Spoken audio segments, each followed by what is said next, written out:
Lives on Mars for my theme song. Thanks, guys. Today's guest is Tony Rodrigues, and I have known Tony since 2016 when we were both sitting in this support group together trying to figure out how to go public. I was going public because I was getting shot at, and Tony was going public because he was looking for counseling. So I'm going to just let Tony tell his story first. Sure. Hi, Penny. Thanks for having me. Hi, everybody. In the early days, firstly, so I had my memories, basically like the big breakthrough moment where I had all my memories kind of come back to me and make sense in 2015. And after that, I started to contact they all made people. Sense at once? Yeah, there was like well, you know what it was? I was in denial of what I remembered because I always thought, because I could remember having a job and having a career and having friends and being on a spaceship, serving on a ship. And in my mind of having I have a regular life and all my memories in chronological order of growing up in Michigan, and you know what I mean? Like I had a normal life. I would tell myself, so when did that happen? That must have been a dream or something crazy. I don't even know. Like I would just, I was in denial of it. And when I learned about how the 20-year tours that they're taking people and that the government has access to the tech that they traded from ETs to take people and then put you back in time and return you into your bed just a few minutes later, I went, oh my God, that happened. And that moment was like that was like an epiphany, like a nuclear bomb of an epiphany on steroids. Because as soon as I accepted that I was gone for more than, I always had the clear memories of the initial abduction, and I always knew I was gone for that night. Once I accepted that I was gone for decades, all the memories began. Not only did the stuff that I remember make sense all of a sudden, and I went, oh my God, that happened. They led to other memories, because then I started to entertain them. You know what I mean? Like not turning them away. And it was like, so I had a big moment, and that was in May of 2015. May of 2000. And so for the next few months, I kind of staggered around going, what am I going to do with all this? You know what I mean? And I remembered more and more and more. It was like, years and lots of memory. It wasn't just a little vague, a little bit. And so I knew that I wasn't going to I knew that I wasn't going to get in the phone book and get a counselor and have any kind of great results. I was going to get medicated. Do you know what I mean? When I told somebody that I was a cargo engineer on a German spacecraft out of the Ceres Colony Corporation, you know what I mean, and went interstellar. So as soon as I was going to get medicated, and I knew that. So I started talking to other people, looking for the groups like where you and I met, and other researchers, and I kind of sent messages out to people, and some people worked with me and some people didn't. And I got some good researchers. You were lucky. Right. It was in the early. It was in the early days. You were very, very lucky. I was part of a chat room where we had been looking for an online counselor who would not medicate us, and we had gone through 5 different groups, and finally we said, "Fuck it, we're going to form our own." That's right. I mean, right. That's exactly what we did. And every month somebody went batshit. For 6 years, I have had somebody that I considered a good friend go batshit on me every damn month. And it's been 6 solid years of this. So this is not a stable community. So I do understand why shrinks want to medicate us into oblivion. They don't know what to do with us. I was having trouble with my doctor because he says, Penny, you're either anxious or depressed every time you're here, and you're giving off this energy. And I'm like, dude, do you remember hearing about MK Ultra? And he went absolutely chalky white and said, oh. And I said, I'm using Native American shamanic soul fragment retrieval, and I'm reintegrating alters, and your medication interferes with that. And he goes, okay. And he has never brought it up again.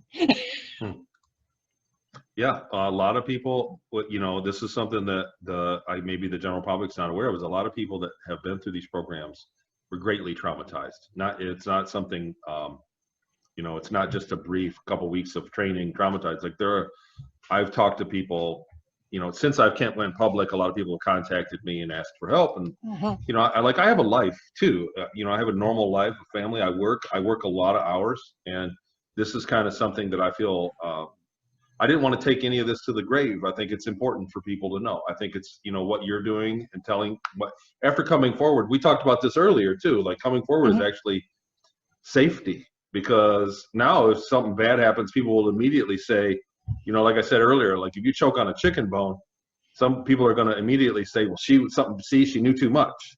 So it's actually a safety net, you know, people that are silent and then come, you know, want to stay behind the scenes. I think they're at more risk to have some kind of a intervention from people that want to keep us quiet. Well, I was shocked by how many people thought that Facebook permabanning me last year was them endorsing my testimony. That shocked me because I got attention from people that I had no idea even knew who I was, and that was a shock. And this last week, I've been unable to log on to Facebook, and a lot of people. I cannot even get to the login to find out if I'm still there or not. Yeah, wow. I'm still on Twitter and MeWe and Discord if people need to find me. And my email still works if you have it. Penny, I'm thinking you got something local. So I think in the last 6 months, they really sent a lot of messages that were like Trojan horses. A lot of people are getting, you know, virused and having problems with their accounts. I think that's one way that they're getting in, and they're targeting people in this community specifically. The YouTube, there's been a great deal of shadow banning. I've done over 100 interviews on YouTube, and they've been they're buried. They're still there, but they don't come up in the searches now. They've been buried. So there's a shadow banning of all of the secret space program subject matter, and this is kind of scary. You know, this is something I stopped using the tags on mine. Right, and I've heard that a lot. You can't put anything in the title of it, you know, especially anything related to COVID or any of those more taboo subjects there. The suppression of free speech right now should be alarming. Most people aren't alarmed by it, and I totally am. I mean, this is something I've been mortified. In fact,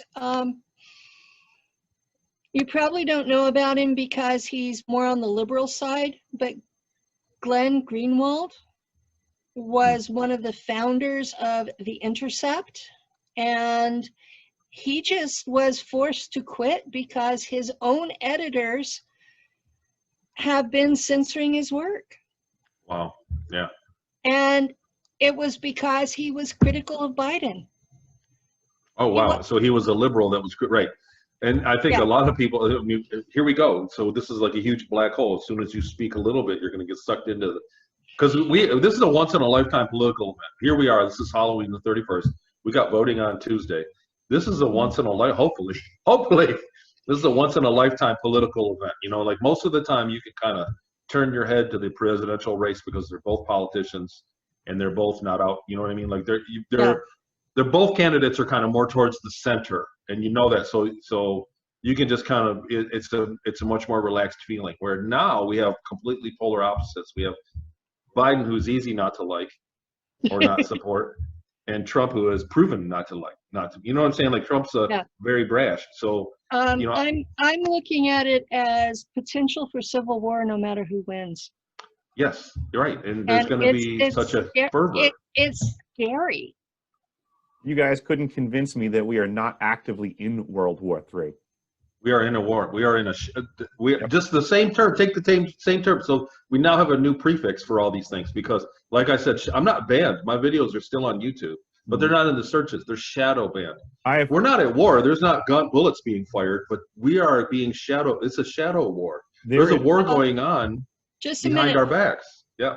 For the audience, my repeat interviewee, Eric Hecker, is also here today and will be speaking with us. So that's who that other voice is. Thanks, Penny. Thanks, Eric. Hey, Tony. Yes, but I agree with you 100% for the shadow banning. I have looked your name up specifically because I've always been paying attention to your videos, and you are correct. They are not as immediately available. Neither is the term secret space program. I mean, you used to type in secret space program and pages and pages and pages of the stuff that we're familiar with would show up. And now you're getting History Channel stuff on the X-37, you know, NASA secret stuff, you know, and that's not being buried. Yes, it's being buried. And that's the polite stuff. I actually feel that you are correct. Yes, there are not bullets being fired, but I would suggest that we are in a massive global World War III regardless, with weapons that are just not the conventional ones that we're familiar with. There's much worse going on. Far more effective. Yeah. Correct. We've had cities burned down. We've got over 200,000 dead in America. We've had cities burnt down. It's far more damage to a city than one or two expensive missiles can do. It's been very cheap and from very far away. And there's there's unrest, and people are unaware of the power of the media that's leading these. You know what I'm saying? Like, and at some point, okay. So the other thing is, so we're either going to lose, and at which point the media is going to go, everything's okay, go back to sleep. Here's your football game. COVID's gone. Do you know what I'm saying? Like, there you go. Yeah. And when that happens, it's kind of going to be like a law, like an unknown loss, right? But then, if it's not, and it carries on, so we're eventually, if the fight keeps going, the media is going to have to get tackled. At some point, someone's going to have to say, look, the media is a national security issue. The amount of bias that they have right now, I don't mind the media being biased as long as there's a flip to the coin that people can subscribe to, and that's not anymore. Like here we go back into politics, but the laptop deal is being completely. I mean, people really have to have their head in the sand to think that the media is not hiding that there's not a fraternity of people that are controlling these things. Not only the news media, but the online social media. They're all on the same page. And the only way for that to happen is if there's technically a conspiracy. And so if you're not paying attention, anybody that it doesn't make sense to what we're talking about, it's like, you're gonna have to catch up, because this is real and it's playing out in front of our eyes. Like, they're at war, so they can't, it's not the same subtle way that they do it where it's completely hidden anymore. They have to, it's in a hurry. They're doing things in a hurry. And during the last administration, the NDAA signed into law again that the federal government is allowed to subsidize news stories. It used to be illegal for the federal government to produce news and propagandize within our own nation. And a lot of folks don't know that changed. And they're absolutely allowed to manufacture news. That changed, and I threw an absolute fit about it. And the big three just basically buried it.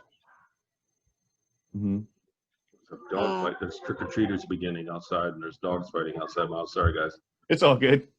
I'm happy you have kids roaming through your neighborhood. That sounds awesome. Yeah, well, we'll see. You know what I mean? Like, I'll have a look out after this and see if they're all in bio suits. But, yeah. I have a bowl of candy if they come to the door. So I live in a rural area, so sometimes we get folks and sometimes we don't. Yeah, it's new for us. So sorry about that. But when you think about what the magnitude of the media and how people are influenced, like some people, you can't present anything to them. You can't even have a decent conversation anymore. Where my entire life, when people were at polar opposites of the spectrum of the politics, it was still pretty civil. It was very rare to get a shouting match. But now, you can't even talk one way or one direction or the other, and it turns into a shouting match quick. Well, I grew up where my dad was a John Bircher, and my mom's dad was a New Deal Democrat, and they talked politics every Sunday after church, all afternoon. And I would be sitting there listening to them. And they told me I could have any opinion that I wanted as long as I could defend it from both of them. Sure. Right. So I've been political since I was 10. Well, and for me to not have it in my videos so that they can be Facebook safe or YouTube safe has been really, really hard. Yeah, I bet. You know, I read the same way, Penny, that, you know, when you really have a firm grasp of the conversation, you have the ability to debate either side of the topic. You could choose which one Yes. you agree with, but you're educated enough to be able to defend it from both sides. And I'm sorry, if you don't have that capacity, you probably shouldn't be in the conversation. But a lot of people nowadays, their ego gets in front of them, and they think because they know 50% of the conversation that they're an expert on something. Yeah, far less of it. No, well, there's no historical. What it is they don't present the history. Nowadays they say, well, he's done this, but there's no historical context. And you got people that are just tuning in. Oh my because God! now it's a louder thing, and they don't have the context of Tony, it. now you're lucky if they read the story beyond the headline. Yeah, you're right. It's true. You wanted to know the history? Yeah, and before the politics, so both sides, they each had one. They had a deck of cards, and each of them had 2 or 3 cards that everybody wanted. You get what I mean? So it was what you, and then the cards that you didn't want, that they would just elect that one, and that's how they played that on you. That's how they played the game. But now there's very few cards that anybody wants at all. Yeah, you're right. So you know what I mean? Like exactly. They've dropped the pretense of caring about us. Crap that they're wanting to dump on us at once, and so there's suddenly a bug so that they can do it. Yeah, and there'll be something else next year. We'll see. Oh yeah. It's been something every year this entire century. So let's spice it up though a little bit, because the reality is we're very close to a disclosure, and you could see them rolling out disclosure on us. Fox News, oops, I said that. Fox News had a story that UFOs are real, and that they had a credible scientist on there, and they presented it as fact. They didn't say the guy was kooky. That they had metal that wasn't made from the earth.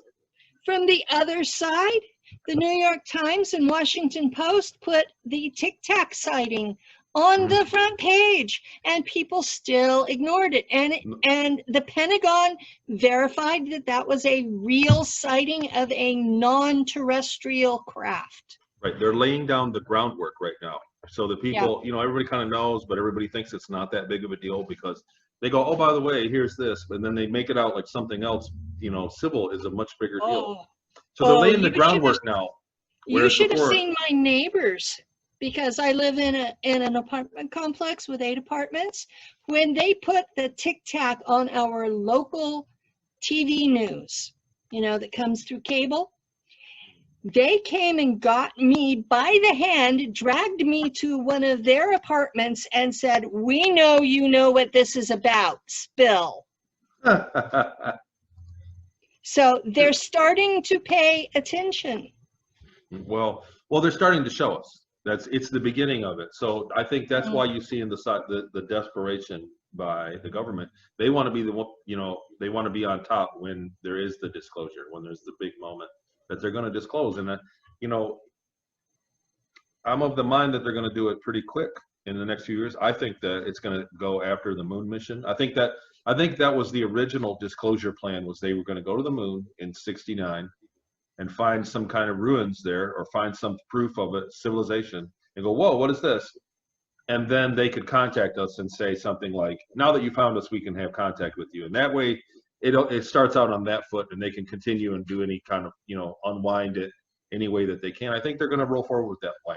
I think that the Artemis missions are going to find ruins on the moon, and then at that point we can be contacted. And the average Joe that doesn't pay attention to any of this is going to swallow it, going to handle that. Rather than what is the reality is that we've been in space for over 100 years, and there are colonies and great infrastructure throughout the solar system. Well, it's beyond the solar system from my service. Oh yeah. Oh yeah. It's So we did intergalactic missions on the Max von Laue, and so it's space is not the inaccessible as we would be led to believe from the movies and all the sci-fi and everything. It's a long trip to the next star. It's always a long trip. We're going to be there in a few hours. It's not the case. They can get there instantaneously and then make another jump instantaneously and be in another galaxy. So that's the breadth of the situation, and that's how many ETs can access us. That's why it doesn't make any sense when one person has a testimony from one form of contact and another person has another and it's totally different. That's because they're ETs from it could be from another galaxy or another galaxy yet, way farther. Like trillions and trillions of civilizations can have access to us that quickly. That's the science behind interstellar flight. So, and the public needs to understand that not all of these ETs like each other. Absolutely. Because the ones that Alex Collier talks to don't like the Draco. I've had interactions with Draco and Mantids and Raptors on Mars and Greys and various other races, and including the Anunnaki. And a lot of these folks don't like each other, and there are wars out there that have been going on for 1 billion years, and they're not going to change overnight. So that's right. The public needs to understand. The public needs to understand that they're hearing from both sides. And they're hearing mostly propaganda from the ETs because they think we're stupid. And watching the news, I can see where they got that idea. We're proving them right. Well, I always equate it to, the same way. So people go, there's a lot of questions that come up when they talk to me. They go, Tony, well, how come ETs are like this? Why don't they talk to us? Or why don't they just come and help us? And the analogy I use is like, look, we live, the cosmos is not like a city, it's more like a forest. And you wouldn't go into the forest, and if a fox is in the forest and it hurt its paw, you wouldn't go and help it. You would pass through the forest because you're in a food chain, and you would go on about your way and handle your own business and let the creatures of the forest be. And that's what we are. We are in a forest, and so are the life forms that are throughout space. And some of them are more advanced than us. Some are more advanced life forms than others, and some are more advanced than us, and some are not. And that's kind of the reality of the situation. We've also been lied to think that we are the top of the food chain, that we're the smartest, best thing. And that's not the case either, because there are many, and there are classes. So Penny, I don't know if you remember this from your service, but we talked about it on our ship a lot whenever we were doing our morning report of where we were going to go. They had classified the extraterrestrials that we were going to deal with by the amount of words that they could communicate. And once they got into telepathic communication, it's not so much words, but that it's not so much that they had different words or 1 million different words that meant a million things, but they could instantly communicate 1 million words worth of data. So it was like, if when you make telepathic communication with one of these beings that are more advanced than us, and they ask you, and you ask them, how was your week? And then the answer that comes back is the entire week, every second of it. That amount of data, they can transfer data because they have a consciousness that big. So we classified them, Yes. We were anything, and I've said this in many interviews, is that people go, well, what is it if it was a mantid, what is it? I'm like, well, it's a person. Well, what if it's a reptile? I'm like, it's a person. Because once it's right around 150,000 words, this is a person. It could be a bucket of goo. It could be a bucket of goo. And we could speak 150,000 words. We refer to it as a person. Once it was telepathic, it had more, 200, 400,000 words, 500,000 words, and was telepathic, then it was a meta-human. It was meta. That's what we called it. And then there was an ultra-human, and then there was another entire class where they just called it was a class like a U1 or something. And that they were beings that could basically suck all your memories out, and you know what I mean. They could just brush through, and that is why they led to a lot of compartmentalization on the ships. So the people, I was in cargo, so I wasn't even aware that we had a weapons systems division.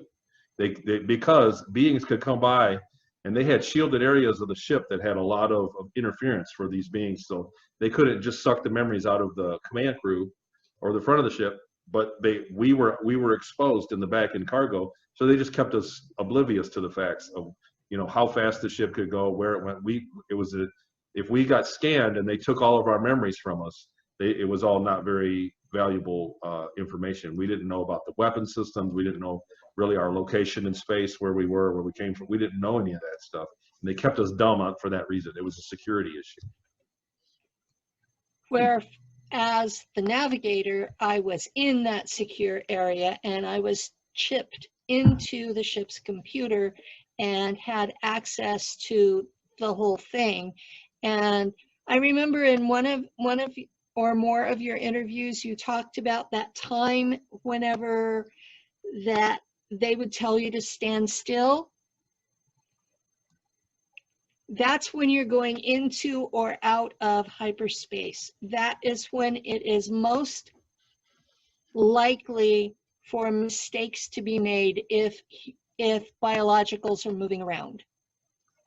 Yes. So, and then the other thing, so when we use natural portals to go through other galaxies, is what that was. Mm-hmm. We used a natural portal, and there was and you're right, there was everybody was disoriented for a few minutes. There were people that, mm-hmm. my first few times I did it, I threw up. I got nauseous every time, and then there was a lot of people that would puke as soon as they got there. You had to drink water, and you had to sit, and because we had a work score, so you couldn't just do your job. Some people went through it and felt fine. A couple of minutes of being dizzy, and they were right back together, and you got used to it. And then some people needed up to 10 minutes to kind of get their act together and get back to work. So in order to keep the work score even, the productivity score, you know, because you got rewarded for it, they made everybody sit there still for 10 minutes. And as for the safety measure, for, like you said, because people, if they were working, trying to keep their score up, they would be tempted to work even though they weren't really, you know, not dizzy, not disoriented, and mistakes could happen and something bad could happen. So they had a red light. It was not like the red alert. That's not what it meant. But when that red light was on, you were not allowed to be at your post. You had to sit there and wait for that light to shut off. And it was as the person, very annoying. It was very annoying. The person on the other end trying to make sure no one was in a bulkhead or a floor. It was a very nice thing to know that y'all were staying put.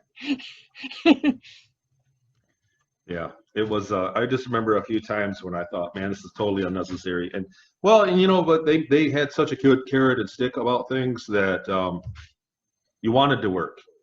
They had you very motivated. You wanted to get back to your job. You wanted to do good because you get rewarded for it. You know, like they made a contest out of it, and you wanted to participate. And how many industries do that now? You know, how many sales people, they want to get out there and get hustling because they've turned it into a competition. There's a real way to motivate people with that. That's the same way the Ceres colony ran things. So well, that's Penny, the way that the German civilization in space operated things. There were always competitors, usually two, but sometimes 3 or 4, and it would be rewards if you were the best, most productive, and there would be penalties if you screwed around. Honest mistakes were generally overlooked. Yeah, they were all at the captain's discretion, and I in the later years, I had pretty cool captain that I'm going to cover a lot of that in the book. I'm writing a book, and it's coming along, and really the book has turned into, you know, people ask me questions about how did this happen, what happened next. Nobody really asked me what was he like, what was your captain like, what was the guy like that took care of you in Peru, you know, like nobody asked me that question. That's really what the book has turned into. is kind of Good. explaining what everybody, you know, my relationships with the people I had. And I'm really, honestly, it's a great feeling. It really brings a lot of closure to it all, because there are things that I never had to think about before, you know, that I didn't have to remember. So. Yeah, I was looking when I was starting to write mine, and I've been working on it about 2.5 years. But I started to write it, and it was like, okay, how did we get there? Because I served with the Germans the whole time I was out there.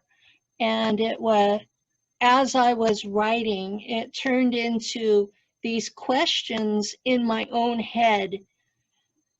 Why did the Germans abandon Earth in the first place? Where did they get the occult knowledge for the SS?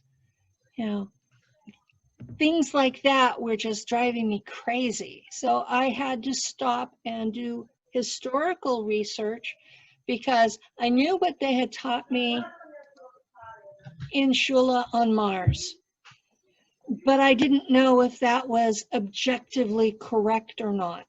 And so I've gone from what they taught me in Shula and done the research to back it up. And it's been really hard because there's so much propaganda out there.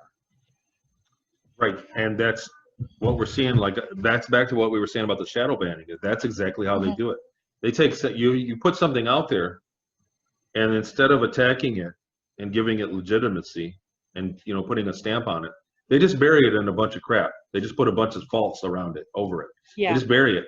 And so if you have 10 of them, they put 50,000 others that are all crap, so that you can't find it. And if you did find it, you don't know, because it's you know what I mean, camouflage. You don't know. How do you know the truth on something complex on that subject? So unless you went through it like we did and have your memories back, you won't recognize it. And you can see it. You can see that they're doing that right now with our subject, with the secret space program subject. They're beginning, and they really ramped up. They left it be for the last 4 years, you know, and maybe got in there and made a tally of who. And there for a while, I had electrical problems everywhere I went. Every time I did an interview there for a while, and that's mostly stopped. There's a few times it happens, but now it's just getting buried. They kind of saw where I'm at and where I'm going, and now it's just, there's a burying. Penny, I wanted to ask you, how many people have contacted you that have memories? And if you had to estimate, you know what I mean, like how many people have contacted you that have memories of being taken and then getting the memories erased? What'd you say? In the time I've been public, there have been at least 400 people that have contacted me. I have done counseling of some sort with over 100. They never want to pay me. True. Well, I'll tell you what, in the beginning, I would have. I have Social Security disability, so I don't have to have the money to survive. So I tend to help people who need help rather than worrying about whether I get paid or not. And I found that about half of the people who come to me are Rh negative. And because of who their families are, they go into space, do everything that we did, and then come home, put back in time to when they were taken, and they come home and their own parents are trafficking them. That's been the recent thing that people have finally started opening up to me about, and I'm like, oh my God, what is wrong with them? There's a very real connection that has been pointed out to me by other researchers between child abuse, being abused as a child, and then being taken and going into these programs. There's a real connection to it there. So, in fact, I wasn't abused before I was taken, but I've been raped since I was taken. Yeah, you know, there are things like, you know, there's more of a scientific information around luck. Some people, you go, man, they're just so unlucky. The same bad thing keeps happening to them. Do you know what I'm saying? Like, and really, it's kind of like a polarity. It's kind of like it's your consciousness. There's a polarity, And I've always worked with people and said, you know, when you experience a trauma, that you're helpless at. So trauma is one. There's many different forms. If you have a traumatic thing, you could have done something different. If you were in control of the situation and it turned traumatic, you can kind of put it to rest and say, next time I won't do that. But if you're in a traumatic thing and you have zero control over it, you tend to seek it out again. And I think it's a subconscious, just like a mechanism to seek out the trauma again, so that you, in an attempt to master it. And my example is, I don't know how many times I saw it growing up, but there was always a girl that had an abusive man, and they would finally break up, and she'd pass 20 great guys to get to another abusive man. That was rare. And I'm like, how many people, you know what I mean? Like in my social circle, it was very rare. But it was because, you know, now that I look back on it and I think about my own trauma that I've been through, it's in an attempt to master that. It's, you know what I'm saying? Like you find another abusive man so that you have another chance to change him and become the master of that situation. And it doesn't make sense, but really it's kind of like a subconscious thing. Well, that's why I haven't married Lou, is because I made the connection between the piece of paper and husband wanting to kill me. So there. Very important. Very important. So Lou and I do not have that piece of paper, and he has not tried to kill me once. Isn't that one of the 10 commandments? Thou shalt not. That's panned out. That's one of my 10 commandments. Thou shalt not kill thy spouse. Yeah, that's a good one. That's a great start. It is. So either direction, men killing women or women killing men, either way, it's not a good thing.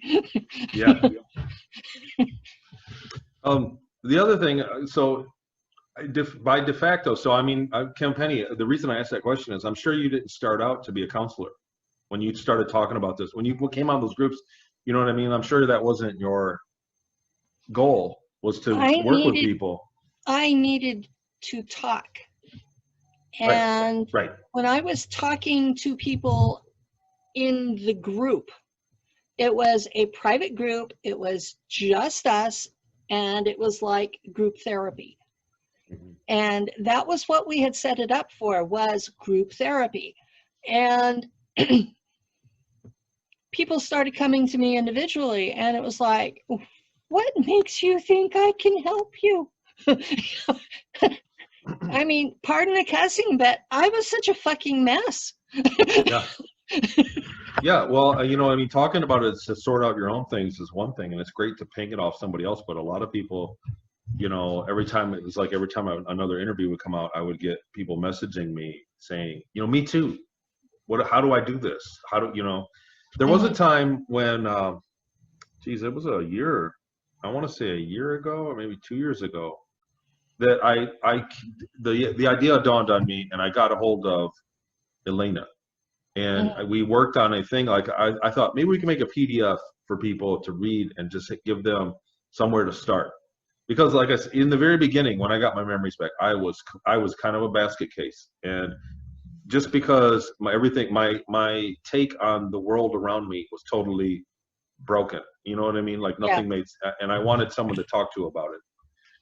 And so I think Elena got mad at me because during that time I was like, I went up and I ended up working like an 80-hour week for a long time. She was like, hello, this was your idea, you're going to help me. And I think she got mad. So she made her own and put it out. But I kind of went MIA on her. I just couldn't keep up with things. It was like I was juggling. I had too many pans in the fire, kind of. But it was a great idea. I understand that. She did her thing. But since then, so, you know, it's early for this, but I got a hold of Jackie Pierce, who I've been working with, who is a dynamo of a person. And she does courses online and for a lot of things. And I made a course on memory retrieval, and it's kind of like just somewhere to start for people. And I've had a lot of good feedback on it. Now, it does cost money. Remember how you said they don't pay you, but it's automated. I'm paying for the service to happen, so it's an automated thing. So they have to pay to get it. Yes, right. And what it is, you know, in the beginning when I was looking for help, like there's nothing. And I've had... Yeah, there's absolutely nothing out there for us. I mean, I've had a few thousand people contact me. There for a while, it was 4 a week, 2 to 4 a week, every week forever. It just never ended, you know? Yeah, and, it got to where that when they broke my shoulder last year, and I was taken for a mission, not SSP, but still CIA related. I was taken for a mission. I did my mission, and on the way back, they told me that they didn't want me reintegrating any more alters, and that they didn't know why they had not been able to kill me, but they knew they could inflict pain, and they completely destroyed my left shoulder. And after that, it was like I was in too much pain to help anybody.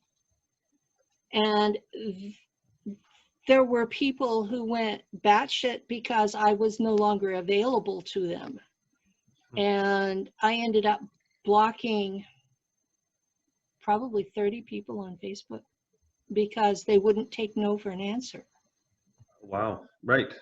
Yeah. And some people, you can't get back to them. I've had people get mad at me before because I can't get back to them. And it's, you know, again, there's no money changing hands, so there's no obligation.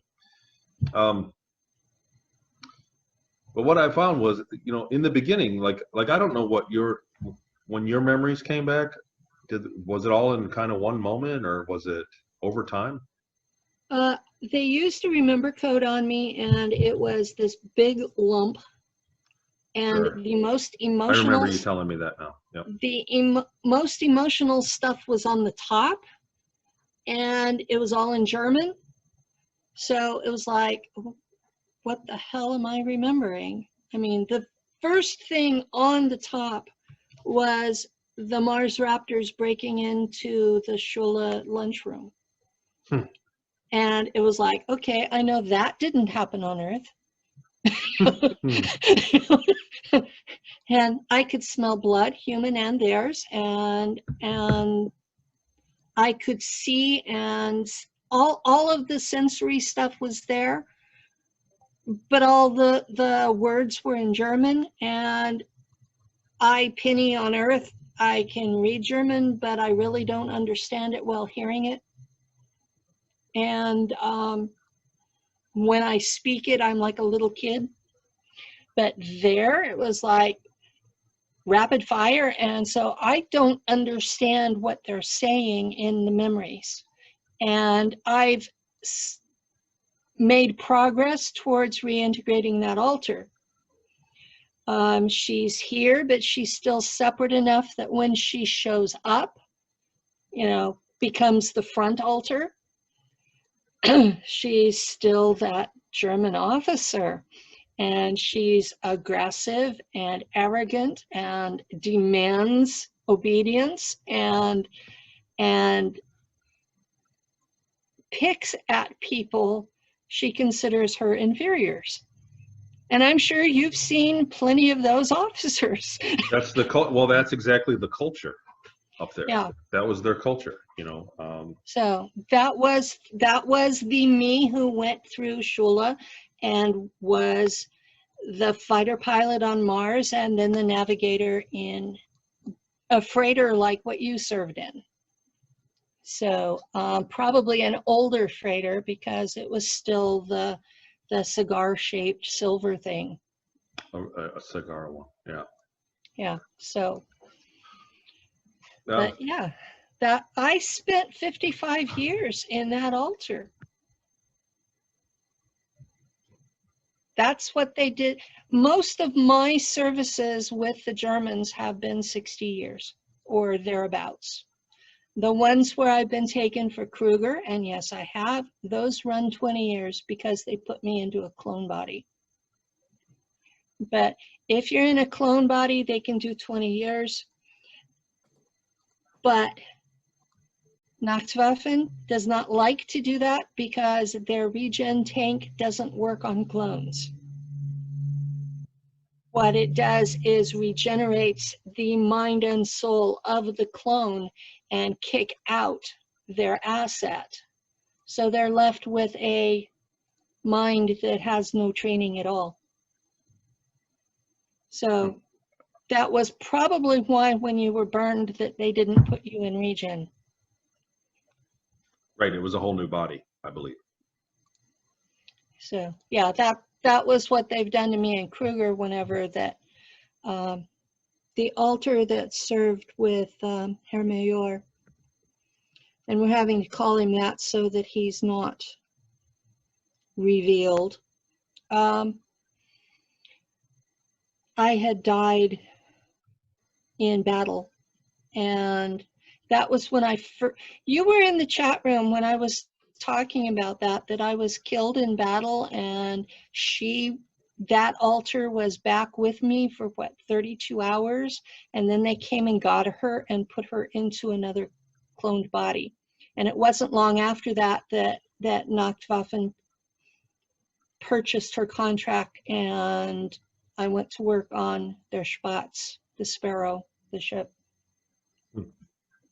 So that was a 20-year contract, and I did 5 years with Kruger and 15 with Nacht Waffen. And the major killed the clone himself so that I would remember him and the ship and the crew. Because if I had to go back to a base, they would have mind wiped me. He wanted me to remember. So he broke protocol. But I have pretty good memory of that altar. She died twice and was rebodied both times. And the last time, he sent her back. And his memories of that event are different from mine, so I'm not going to say what happened. Well, I mean, when you're talking about, so it's been my experience, when you're talking about 20 years of relationships with anybody about in any context, it's not something you can just explain away quickly. That's true. You know, I mean, you can't just explain it to where it makes sense. We were on a small ship together as part of a crew of 12, where 4 of us were humans. Everybody else were ETs. And we were pretending to be contraband smugglers in Nacht Waffen territory, Das Bundes. And we were going from base to planet to base, all of these little places that weren't frequently policed. And we were trading Johnny Walker Red for information. And we had a booming business. Yeah, trade's a big deal. It's interesting that a lot of, you know, like you're saying that it was off the records, like it was, but like illegal activity. I notice a lot of the whistleblowers that are coming forward that actually get the big microphone, everything, their organization never does anything illegal. And they're lying. Right. And so my experience was that's basically half of what that it was, though it was one colony versus the other. They wanted to outpace the other colonies. They wanted to advance, you know what I mean? They wanted to outgrow them. And they like I said, it was back to the forest analogy. So when you go out in the forest, you know, you're not allowed to cut down a certain tree by law in where you're at. But when you go deep into the woods, into the forest, who's going to say anything? You can cut that tree down all you want. No one's going to say anything about it. And it was kind of like, that's what I remember of my service too, is they had very little respect for the laws that they had all agreed upon. It wasn't until you got home that they began to obey the laws. But when we left port, we broke laws quite a bit. Technically, when you make that tree illegal to cut down, you increase its value in the market as a commodity as well. Exactly. Right. And make it more desirable, and actually send people out looking for trees where they can cut them down unknowingly, you know, unseen. Yeah. Yeah, that's what I remember about a lot of our missions were like that, where we were not supposed to say anything afterwards. You weren't supposed to listen to music, but we did. You weren't. There was a booming bootleg business from Earth that they were sneaking DVDs and books. They were sneaking things from Earth and selling them on a black market. And the guys, the commander, the officer of the main cargo bay was the one that was in charge of that. And the only reason I knew about it was because the other guys in the cargo crews, they would swap places when one of them got sick or something. One of them would miss. Yeah.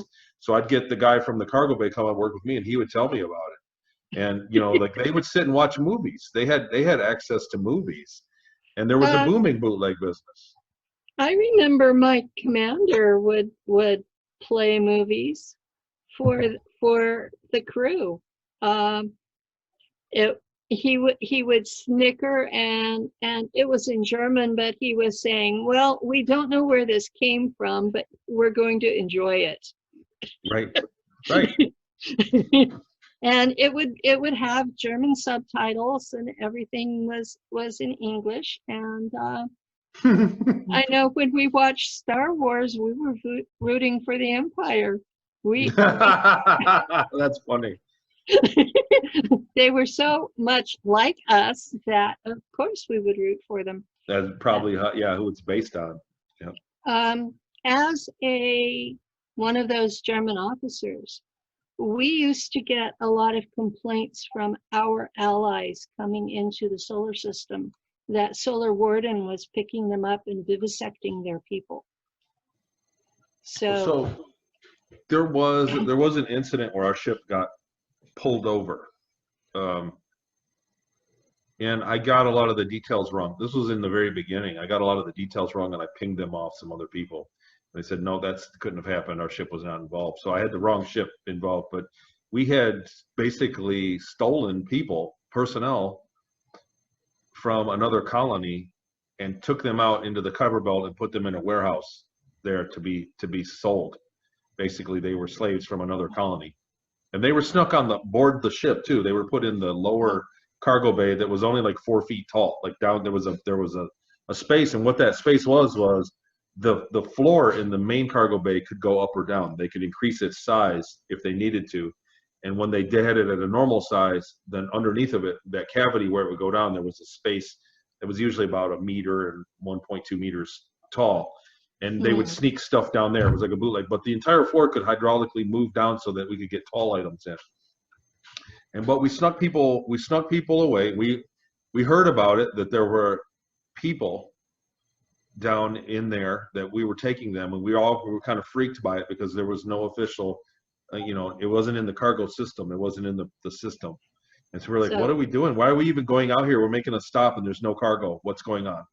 And then kind of like the grapevine told me, and I heard about it through the guys, that there were people being smuggled. We dropped them off, and on the way back we got pulled over by a ship, and they scanned us. They had, I guess, psychics or intuitive people on the ship, and they scanned us to see if we were lying. And there was a minute where they played the communication over the loudspeaker between the captains, and before that we were told to think pleasant thoughts, that we were all had freedom. That's what they said. Think about your freedom, about how great, how wonderful it is for you to be free, and your thoughts, and just think like that. And it was the weirdest thing, but I remember because it was a tense moment. I'm like, how are we? So at the end of that, when they played over the intercom, our captain, and he was very rude to the other ship's captain, it says, if you're going to waste any more of my time, because this is a giant waste of time, we didn't do anything. But we knew what was going on. The guys in the cargo bay knew, because we knew about the people that were underneath the cargo bay. A couple of the workers, guys in the bay, had laid eyes on the people. They looked. We went down there and looked when they were on. So wow, that happened. That stuff like that did happen. Well, I knew that my transport ship, we worked with the Armada, and we were materiel support. So we would bring in troops whenever we did a lot of police actions for the Draco. When a planet would decide to rebel, basically the equivalent of Kansas rebelling. Okay, so the Draco would work with them for sometimes decades, trying to get them to settle down and go back into the fold and behave. And when it became obvious that war was going to be the only result, they would call in the German Armada.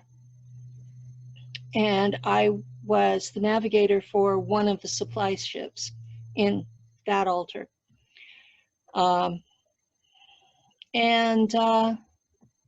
We would bring in troops, ground thumpers, and we would let them out, and we would orbit for a while and then land and pick up prisoners of war, and we would take them to a factory for conversion into cyborgs.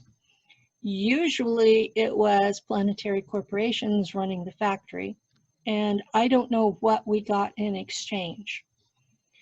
But this was a regular circuit that we would do during the police action. So I know I was involved in some really nasty shit. I know there is really nasty shit going on out there. And I know that it's not just the Germans involved in it. I know planetary corporations, AKA ICC, is doing the nastiest stuff. They're actually doing the conversions of human beings for other sentient life forms into robotics.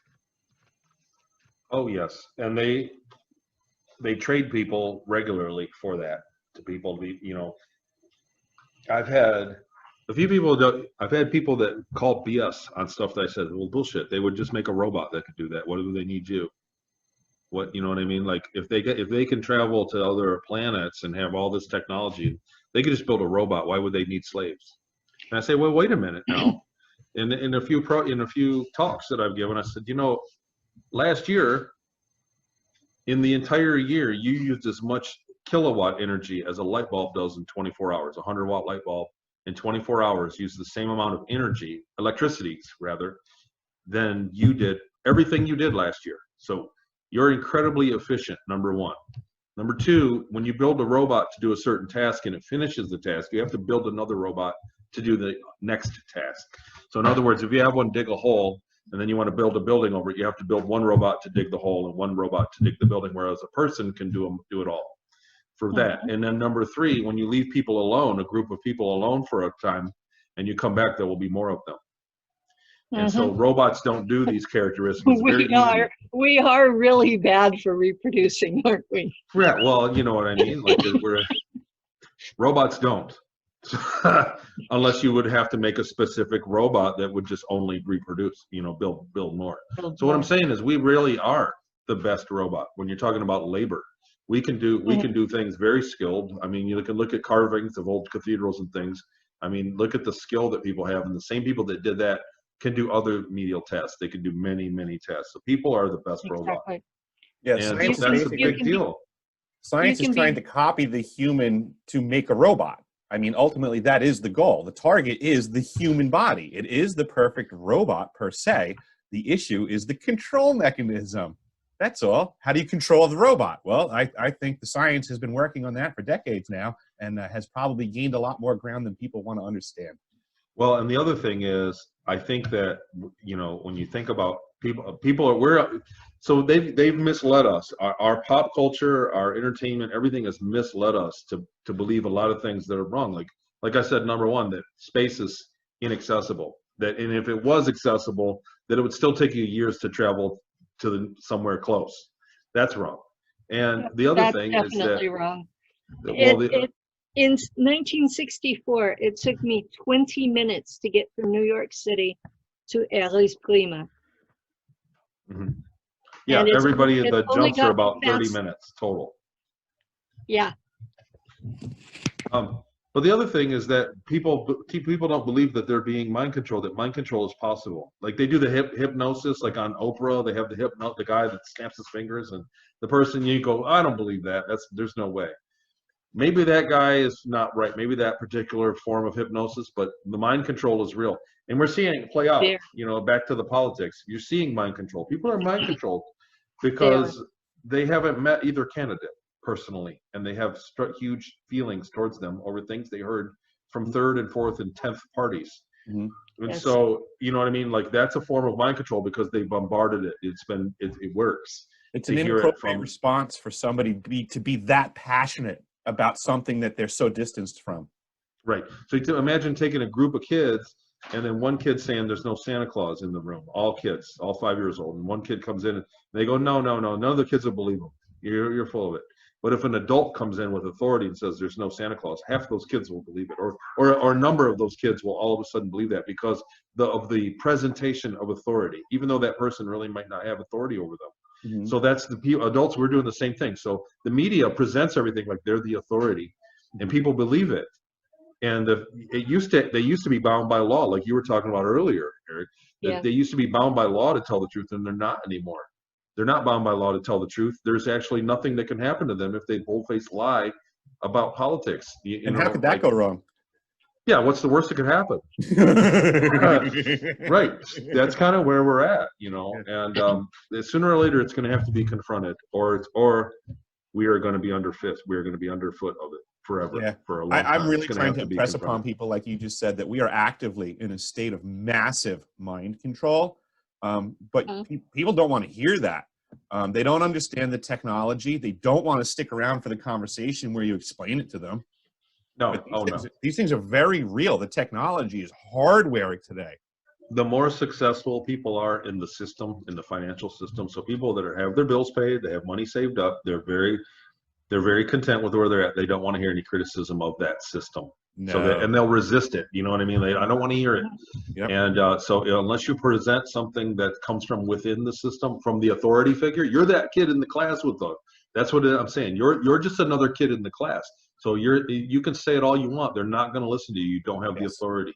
Correct. If you present somebody, if you put the Wizard of Oz behind the curtain and he's the giant monster, then he's got authority, and all of a sudden what he says matters, and it's wrong, And that's kind of what once you realize it, once you unhook and you realize it and kind of step back from it. And that's what I said, like when I got my memories back, that's when I kind of unhooked from society, because I went, whoa, this is all bullshit. Whoa. Yeah. Because of what I remember, I went, wow, now I got my memories back. Before, the memories were kind of all over the place. 1 minute I could remember being on the ship. I didn't know why.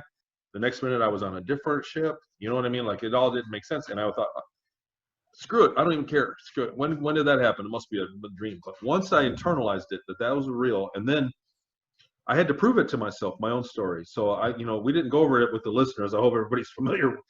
But in the beginning, I found places, because in the beginning of my 20-year tour that I spent, the first 6 or 7 years on Earth, and I lived in places dualistically with myself. So I was living in Michigan in my organic life. And the other me was living in Seattle and in Peru and in Southern California and someplace for a short time. And I was able to find those places, and that was freaky because they were exactly like I remember. Imagine finding someplace you've never been in your life. Imagine me, you know what I mean? Like, waking up and you have memories of living in Peru for a couple years in a village out in the jungle. And then you go, whoa, that can't be right. And you look on Google and go, oh shit, there's the village. That's kind of what I went through. So it proved those memories. It validated those memories to me. And then I set about the task of validating it to other people. Sadly, it all checked out. Every time I keep thinking of a new thing that validates, and I check it with somebody and go, look, there's actually tons of evidence to support my story. If people have time to actually look. Most people, I noticed that most people that are critical, they watch about 3 minutes of any YouTube video, and then they say something critical, this is bullshit, and then they skip on to the next thing they're going to troll. But anybody that watches the volume of data, and a lot of people are as critical, they watch 1 or 2 of my things, my interviews, and they criticize it, go, well, he said something that was a little bit different. Well, there's another interview where I explain why that I said it, so. But everything's been pretty validated, and people that have worked for me. And then I've had some people that were actual very talented researchers, very talented, what do they call that? Where they data mine, very talented data miners. Okay. And they've been able to substantiate the people. I remember people and places very well, and I've had people that came up with a lot of data. The other thing, I want to go ahead and say this, and Penny, I think I told you when it happened, or I said it in a group. But just a few months ago, it was like 2.5 months ago, NASA released the conclusion of their study they did for the Al-Qadr crater on Ceres. And in the very beginning, everybody was like, that was the first thing. So what's this? When the Dawn probe was flying to Ceres is when I was kind of live with my story in and 16 was when, and they had the lights on series in the Okator crater. And I said, that's salt. There's a geyser there. And the water goes up about 11 kilometers, 10, 11 kilometers, and evaporates, and giant chunks of salt. And I believe there's magnesium. It's like an Epsom salt, but it's salt. And it snows back down. And that's what those white spots are. It's salt.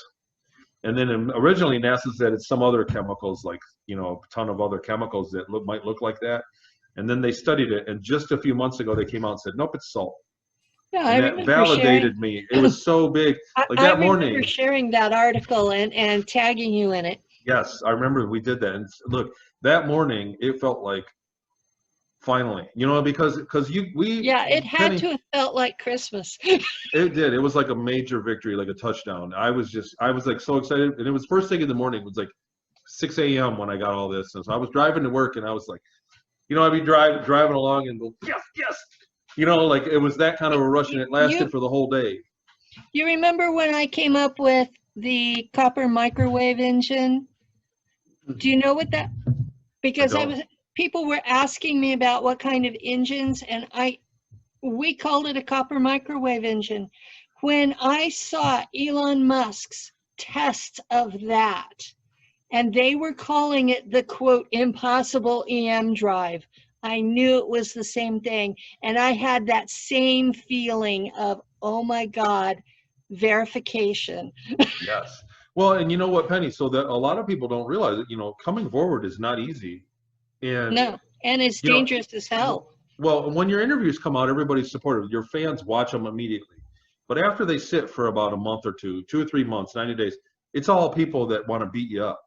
And we, you know, you and me both put up with a lot of criticism, and rightly so. It would be weird if people weren't critical. It would be strange if people didn't, you know what I mean, not believe us. Yeah. So I accept that. But I'll tell you what, after you get so much of it, to finally get something that validates is just such a very powerful feeling, you know. I wanted to put it on a flagpole, man, but it's just, you know, and the other thing is most people don't care to hear it.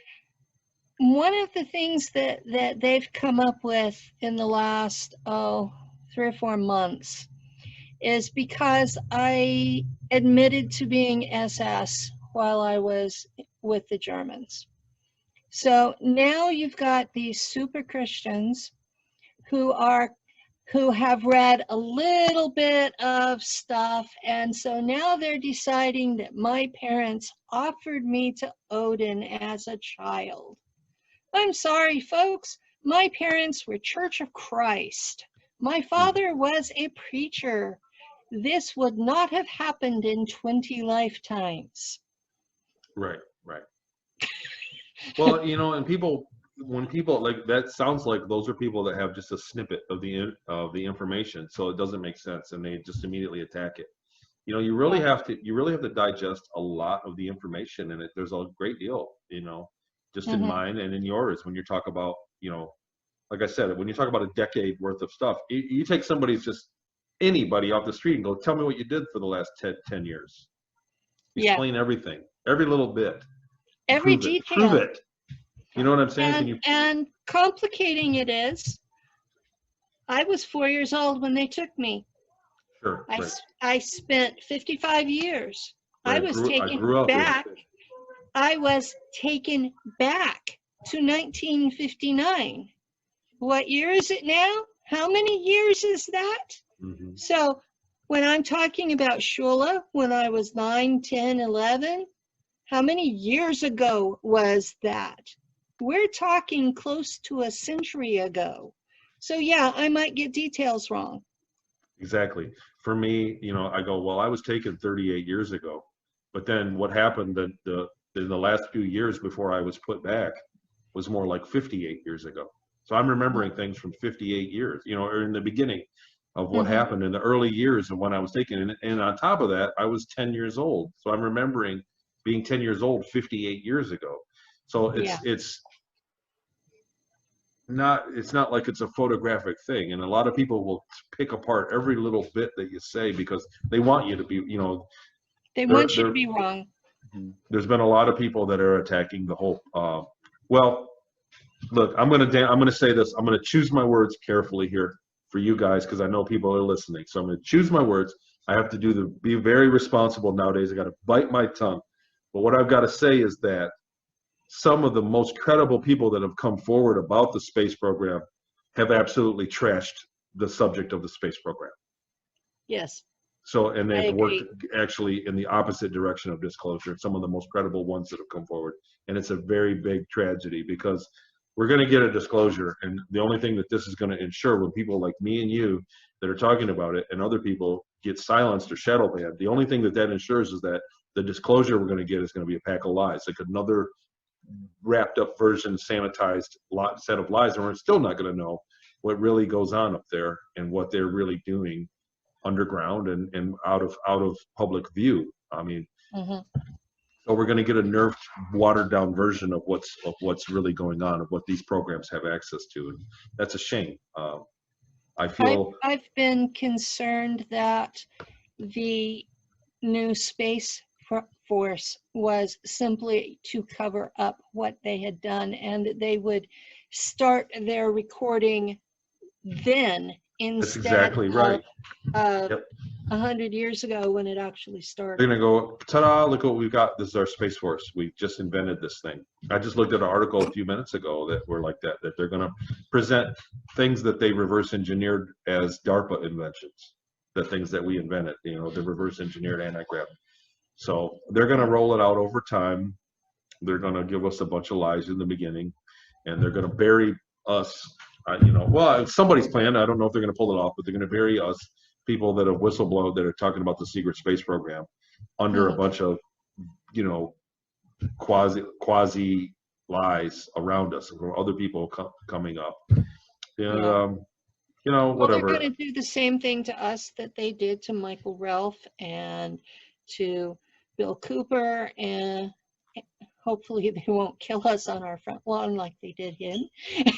And so they will do their best to make us look like that we're either crazy or somehow traitorous, when we're simply telling the truth as we remember it.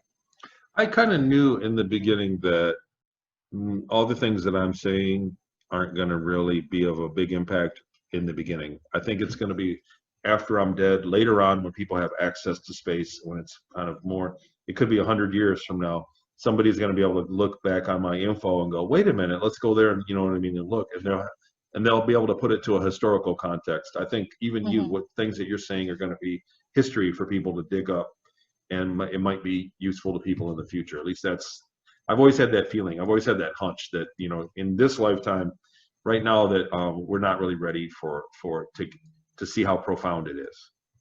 Well, that's the only reason I've continued working on my book, is because at some point in the future, it will be sitting there giving the history of how the Germans got into space and why. Because their history is so propagandized, and they're not even allowed to learn their own history in their own countries. It's against the law. Yeah, well, and ours too. I think the United States history is being changed. Like, that's a major part of immigration, is learning our history, and they're trying to get rid of that so that people can immigrate. So that's one front where they're deleting our history, and I think that, you know, they're going to continue with that, because, you know, I talk to my children about what they're learning at school, and it's very, very watered down. And I look back at what I was taught in school in our history, and it was like, didn't make any sense. It was completely out of context when they told you about, you know what I mean? Like, it was just out of context. They didn't tell you how it all happened, just that it happened, or why it happened. Well, when I was learning history in school, it was this year, this war happened.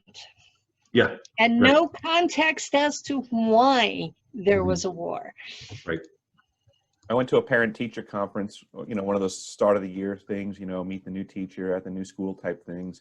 And they were discussing how that year was going to be a banner year for the children for science, that they were going to get really deep into the subjects and discuss the 3 states of matter. And I went, three states of matter? What about the 4th one? And she said, well, the 4th state, plasma, she goes, that's really complex, and we don't want to discuss that with them. I said, okay, it's not very useful. When does it get to that? I remember hearing that in school, and they said that my teacher told me that because I knew about that back then. And I said, what about plasma? I looked it up, Yeah. She said, well, that's not very useful. There's Yeah. no real use for it. Yeah. Or it's the key to everything else. Or it's the key, right? Or it's the unlocking of the universe, right? One of the other. And, Put your nose in the yeah, books. plasma's the unlocking of the universe, but they don't want to talk about that. They don't want to talk about the actual practical applications of as above, so below, that the universe as we know it is in layers, and that each is a copy of what's above and below it, as in molecules are the same as solar systems. Yeah, I find that stuff kind of interesting because I feel like I knew that when I was 2, and then the whole world tried to convince me otherwise. Yeah. And then you look at where they've finally been mapped using radio telemetry to map the universe, and it's looking like, gasp, a spider web, just like the Native Americans have been saying for millennia.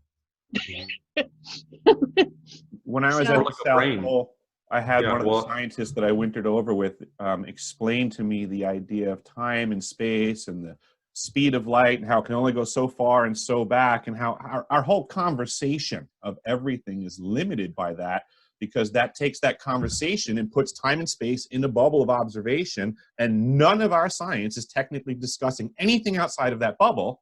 So effectively, we're negating the vast majority of reality by looking at basically a grain of sand on the beach and then trying to define the reality of the beach off the grain of sand. Mm-hmm. It's ridiculous. It's worked though. It It works. has worked. It has worked. It works like a gem. It works to keep people Yes. both arrogant and stupid. It paints a beautiful picture that the artist is in control of. And the artist in this capacity is not the observers. Well, the Germans told us flat out in Schule that Einstein was wrong, that there is no limit to the speed of light, that the speed of light is not a constant, nor is it a limit, and that he should have kept his ether constant. Mm-hmm. And Einstein told us Einstein was wrong. When the reporters asked Einstein what it's like to be the smartest man in the world, he says, "I have no idea. Ask Nikola Tesla." exactly. So, it is what it is. Until Earth level science rejects relativity, goes back to Faraday and the electronics, and picks up on quantum mechanics and introduces the electric universe as something other than a sideshow, we're going to be stuck with technology that doesn't work. I was very Meanwhile, in space, even the American government is using the proper physics. So when there is real disclosure, all of the physicists, all of the electricians, all of these other people who are invested in the way things are now are going to be shitting bricks, because they're going to have to relearn their own fields. This is kind of the reason I wanted to get in on this conversation, having followed both of your paths, experiences, so to say.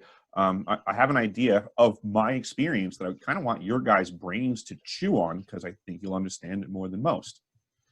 Tony, you stated earlier that it's challenging to work with these memories, right? Because you're looking back in time and your perspective changes from when you're a child to now. And I associate that with what I call like reframing a memory. So like as a child, we have a memory, right? But unfortunately, as a child, sometimes we are introduced to a trauma, so that memory is no longer something that we want to look at. So I imagine that picture, it's like it's now matted and framed. And that way our childlike mind can now accept it and look at it. It's prettier, but it's not truly the image. It's not the actual recollection. It's been like hot rodded to look nicer. Now as an adult, what I'm doing is I'm taking that matting and that frame off. So yes, it is different. And people will say, oh, you changed your mind. You have a different recollection. Yes, absolutely I do. Because I'm not a kid anymore. I'm not dumb, and I can take my own blinders off that I installed for my own trauma. Can you follow that so far? Yes. Okay, yeah, cool. absolutely. Awesome. So here's where I'm going to go with my past. I also, as a child, was in the gateway remote viewing programs in the school without my parents' consent, and it wasn't fun. But now in the process of trying to put my memories together, because I'm nowhere near your guys' level yet, but I'm digging, okay? So in the remote viewing process, I found that the people that were in this, Ingo Swann, Paul Smith, Lynn Buchanan, all the actual science and brains behind this stuff, Russell Targ as well, they all stated that when you remote view, the viewer going into that area cannot make a distinction between their experience as a viewer or their experience in real life. They take it as real. And that's what they're saying, okay? So in this thought experiment, they also, well, I'm saying, before we get to the thought experiment, they also stated that you can remote view into your own future to gather intel. Okay? Yes. That's a scary thought. Yes. No, it's true.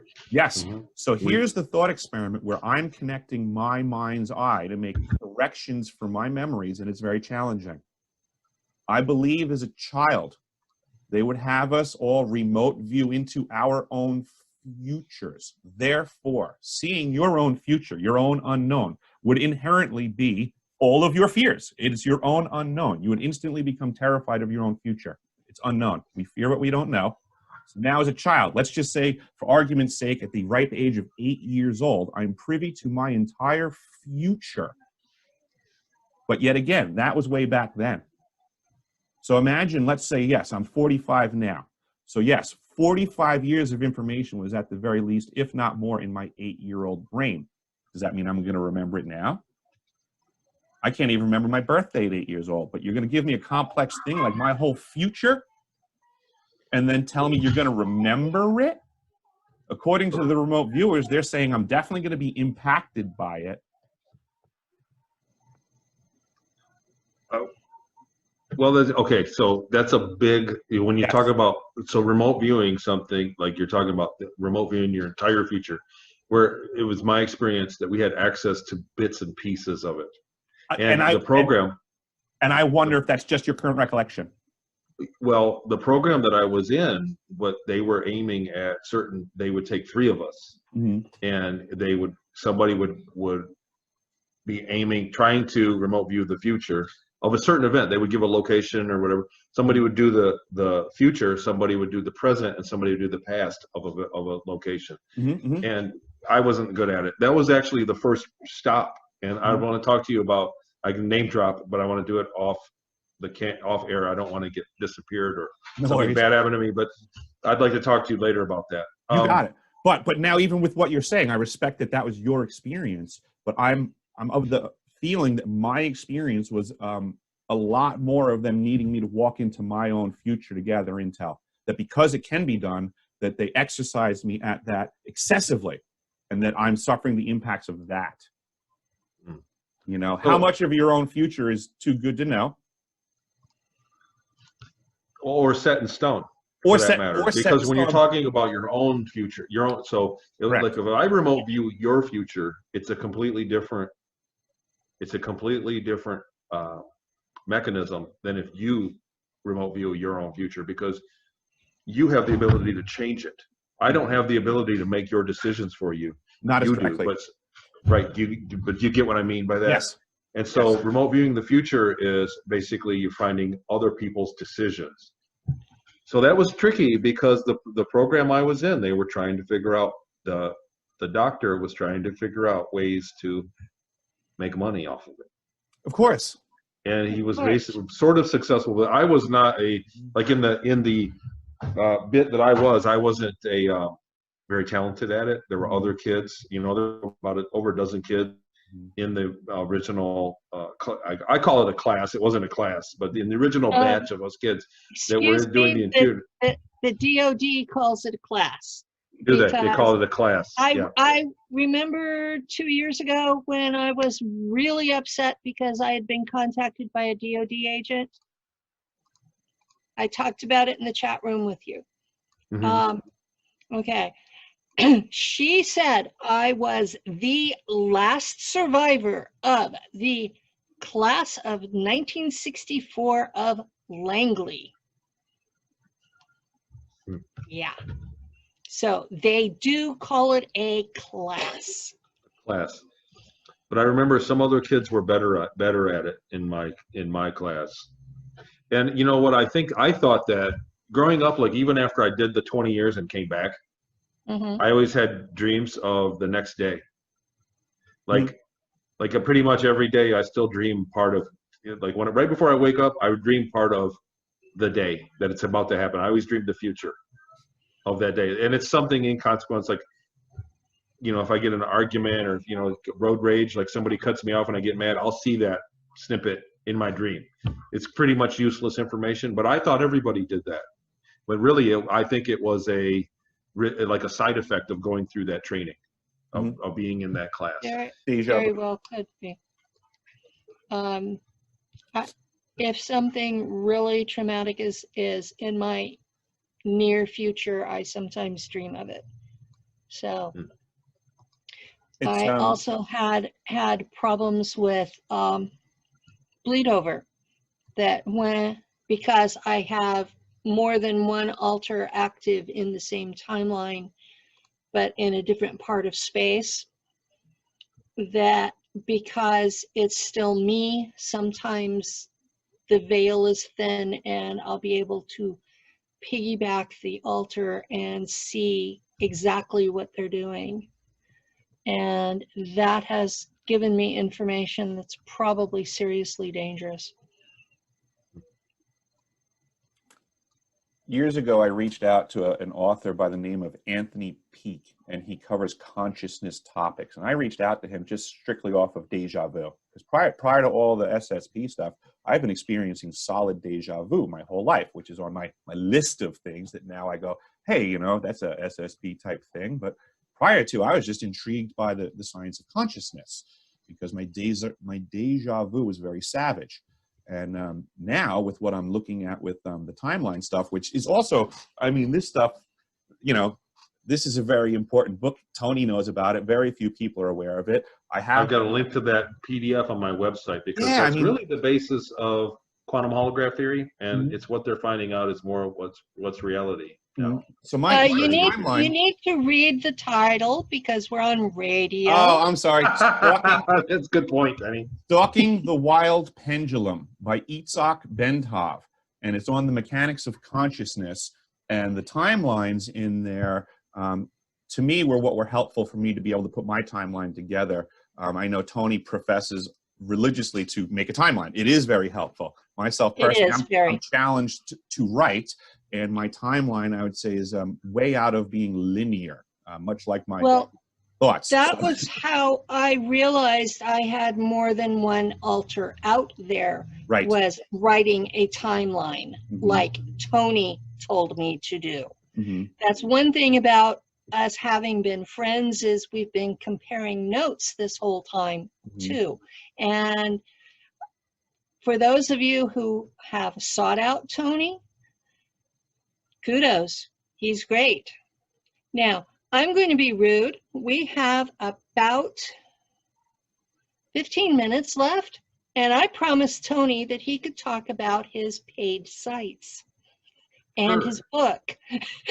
Sure. Well, I'd like to touch on that. So, Eric, we're going to talk later about a lot of this stuff, man. I appreciate it, and at your convenience.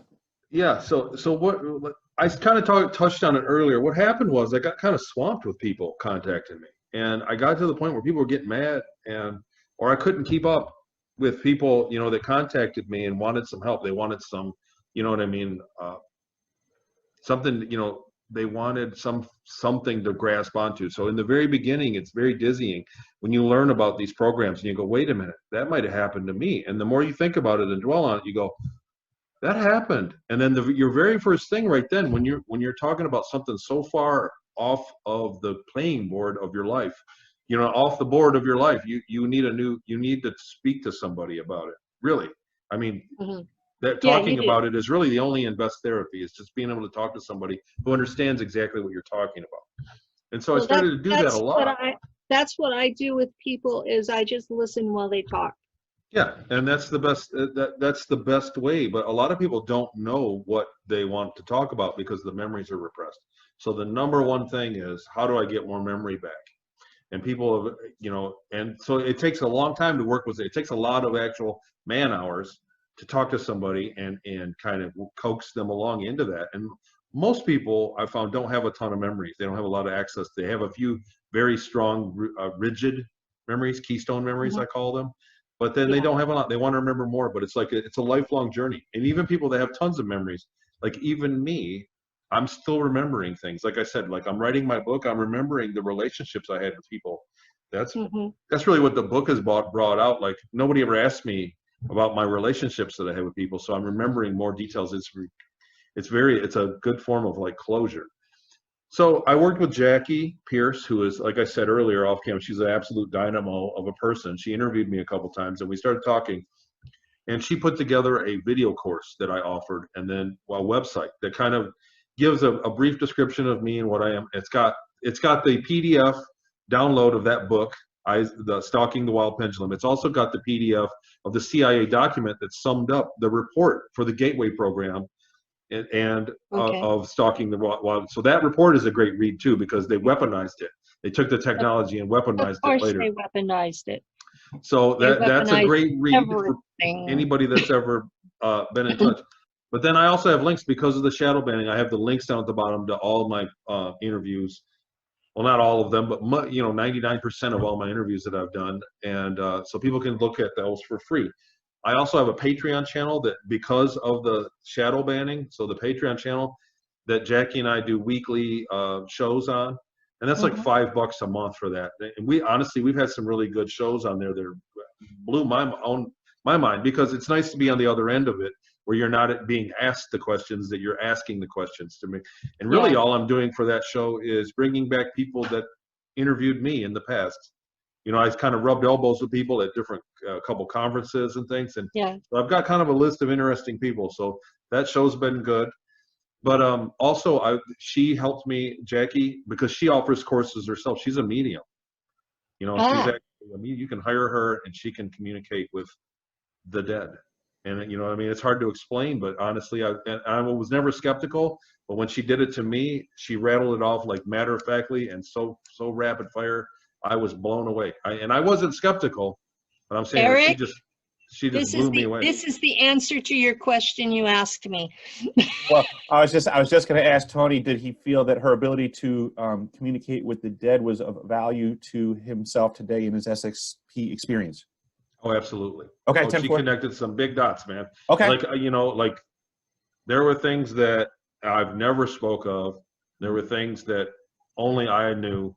And she communicated with people that I knew in Seattle that have passed, that were in that house. I've never spoken videos with her, and I found it very interesting. I miss that I don't get to watch them now, but I am very happy for you in the direction that you're going. Thank you. Well, so far so good. It's you know what I mean. Like because of the shadow banning, I'm not getting the website out to a lot of people, because the video, like I said, they're actively suppressing this subject. So anyhow, it's TonyRodrigues.com. Tony and then RODRIGUES on the end.com. And on there has a link to all that stuff and the Patreon channel, but it also has a link to a course that we put together. It's like a video course that you watch.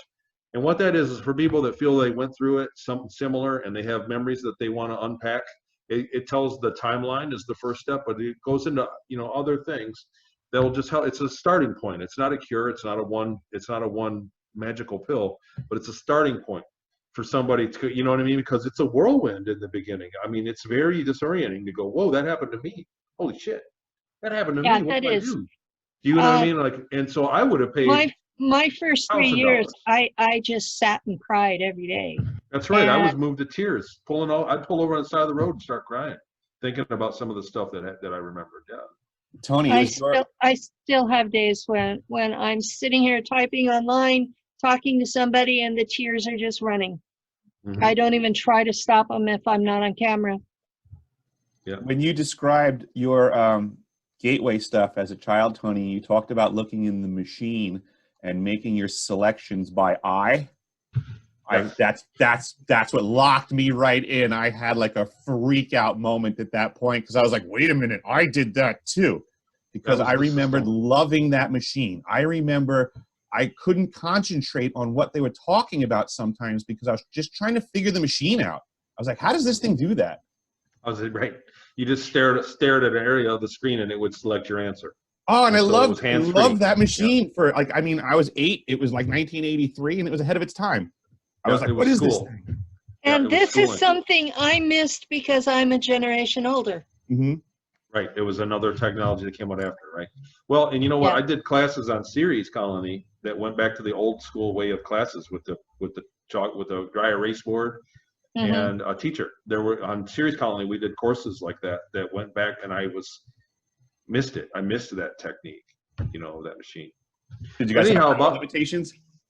No, they found that they were all about results.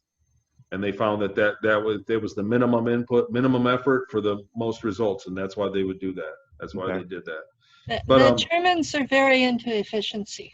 That's exactly that was their entire game. They had everything down to a science. I mean, really, even sweeping the floor, they had it set up to where whoever did it was going to do the maximum amount of flooring in that time. Like everything was down to a science. But I just want to say that.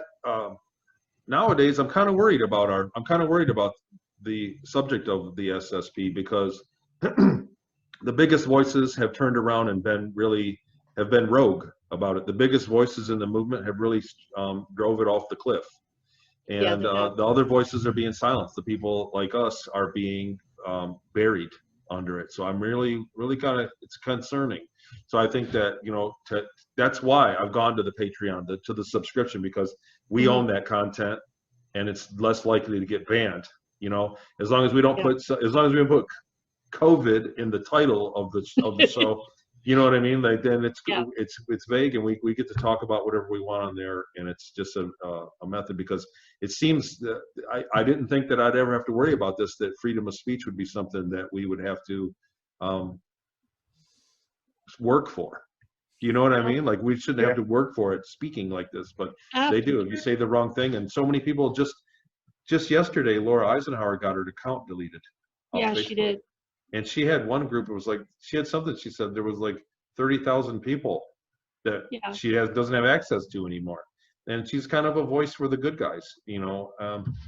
So we're in a war, man. We are definitely in a war, and so I'm kind of keep going in that direction. The book is coming along. It's going to be a very good read.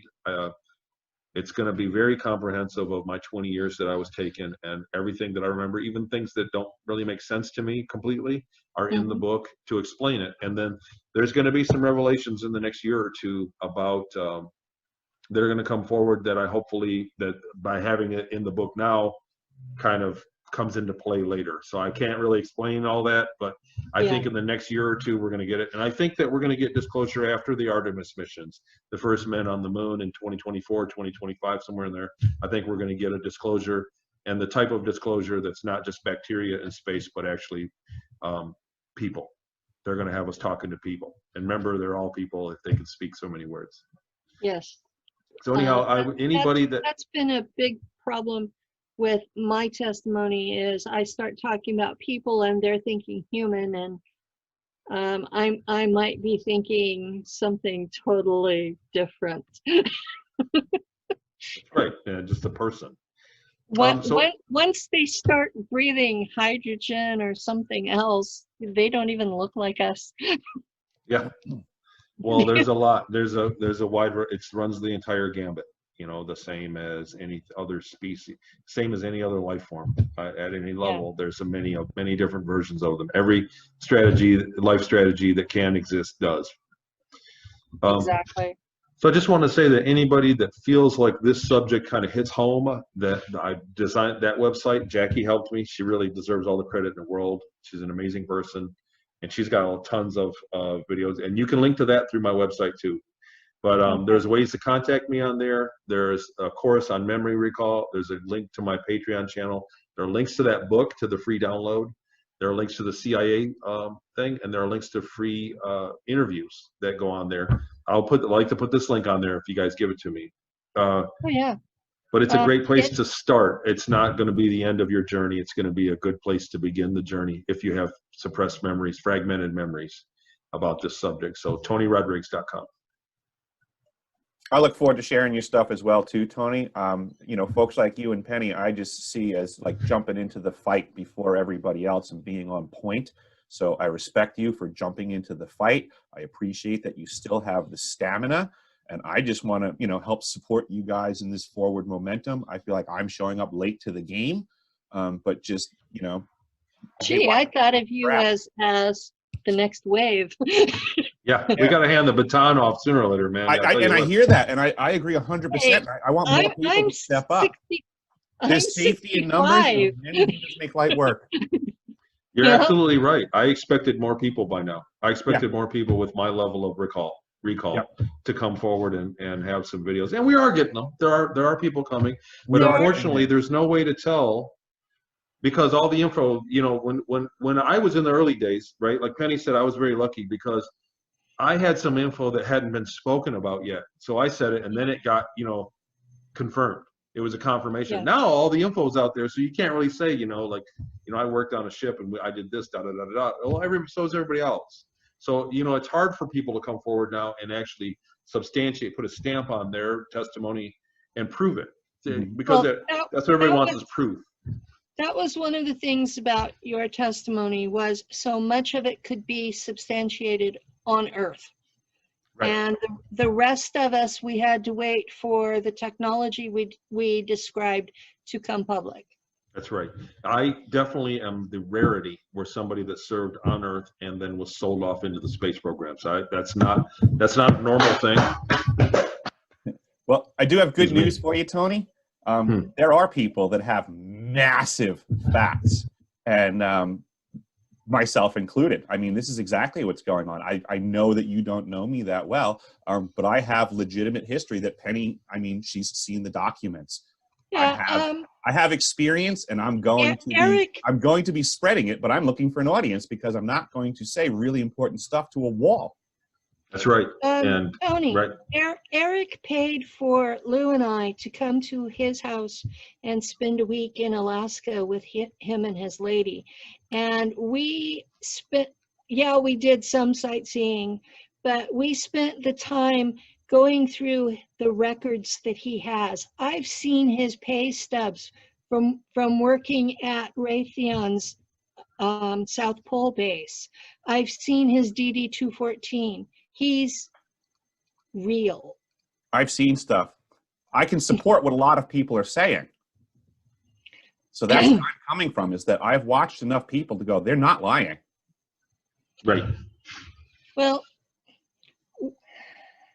we are down to our last minute. Anything anybody want to say? I just want to say thanks. Yeah, thanks. Great to meet you, Eric. I can't wait to talk to you in the future.